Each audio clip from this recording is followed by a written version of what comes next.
Kanada 2020 yılı 7. ayının 20. günüden 21. günügacha o'tkazilgan Sharqi Turkiston yig'inining natijasida Uyg'urlar uchrayotgan ziyonkashlik to'g'risida doklad tayyorlayotdi. Kanada parlamenti xalqaro kishilik huquq tarmoq komiteti Xitoy hukumatining Sharqi Turkistondagi Uyg'urlarni bostirishi to'g'risidagi dokladini 2020 yılı 14 avgust e'lon qildi. Kanada hukumati irqiy qirg'inchilik ahdnomasidagi majburiyatini ado qilish uchun Sharqi Turkiston dokladini tayyorlayotdi. 8 ayning 14 kuni e'lon qilingan doklad natijasida Kanadaning Magnitsky qonuniga asosan barliq munosabatlik organ va o'rinlarga jazo yurgizishidan umid bor. Dokladda yana Kanada Sharqi Turkistonda qul o'rnida ishlayotgan Uyg'urlar masalasiga alohida ahamiyat beradi.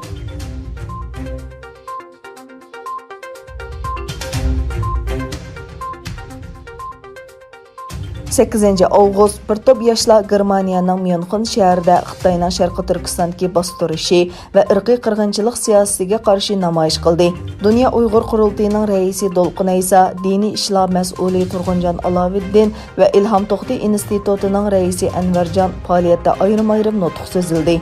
Namoyishchilar Xitoyning Sharqi Turkistonda sodir qilgan jinoiy qilmishlarni ifodalaydigan lozunkalarni ko'tarib, lagerlar taqalsin va Uyg'urlarga erkinlik degan shiorlarni to'ldi.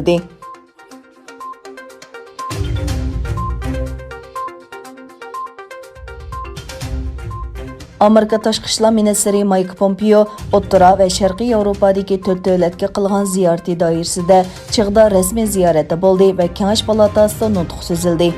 1989 yilgacha Sovet ittifoqining a'zosi bo'lgan Chig' Jumhuriyati ziyorati jarayonida Pompeo Xitoyning ta'siriga qarshi turishni alohida ta'kidladi. Pompeo Yevropa va atrofidagi davlatlardan Xitoy kompartiyasiga qarshi turishni talab qildi. U Xitoy o'zining iqtisodiy kuchidan foydalanib ta'sir kuchiga erishayotdi dedi. Pompeo bu ikkinchi qatimliq so'g'uq munosabatlar urushi emas, Xitoy kompartiyasiga qarshi turish ba'zi taraflarda uningdan qiyin dedi. Chek hukumat nazoratchilik organi Xitoy Huawei shirkatining materiallarini 5chi telegraf to'g'rida ishlatmaslik kerakligini ogohlantirgandan keyin Pompeo Chekning bexatarlik o'lchimini maqtadi. Pompeo Chek Kengash palatasining raisi Milan Vestrelning mushu oyning oxirida Tayvanni ziyorat qilish planini tilga olib, Yevropadagi ba'zi davlatlarning Xitoyning tahdidini e'tirof qilishi uchun boshqalarga qaraganda uzun vaqt ketganligini aytdi. Pompeo yana Xitoyning Hong Kong namoyishini bostirganligini tanqid qildi va Beijingning Uyg'ur musulmonlarini bostirishini asrning kishilik huquq dog'lari deb tasvirladi.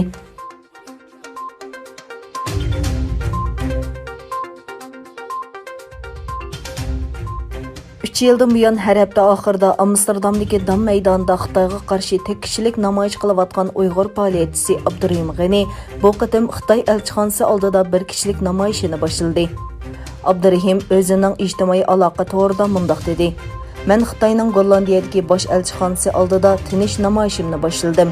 Mening oilamdagi 19 kishi bilan bo'lgan munosabatim 3 yildan ko'proq vaqt uzilib qoldi. Xitoy hukumati oilamga oid uchurlarni berishini rad qildi. Men namoyishimni to'xtatmayman."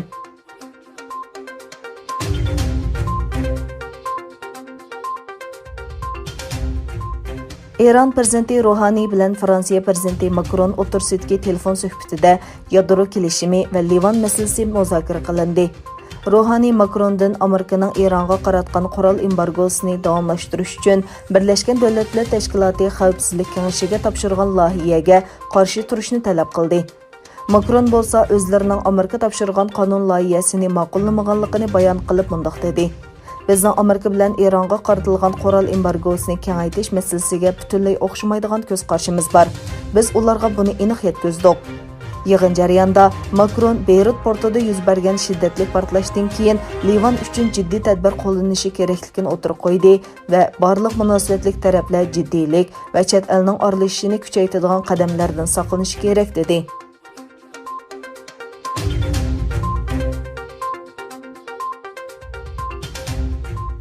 1990 yildan boshlab nashr qilingan va dunyodagi 500 cho'ng shirkatni baholab chiqadigan boylik jurnalining bu yillik tizimligi e'lon qilindi.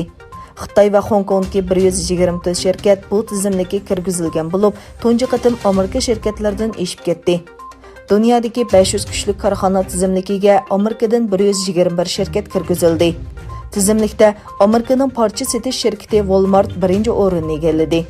Turkiyadan Koç guruhidan iborat birli shirkat kiraldi.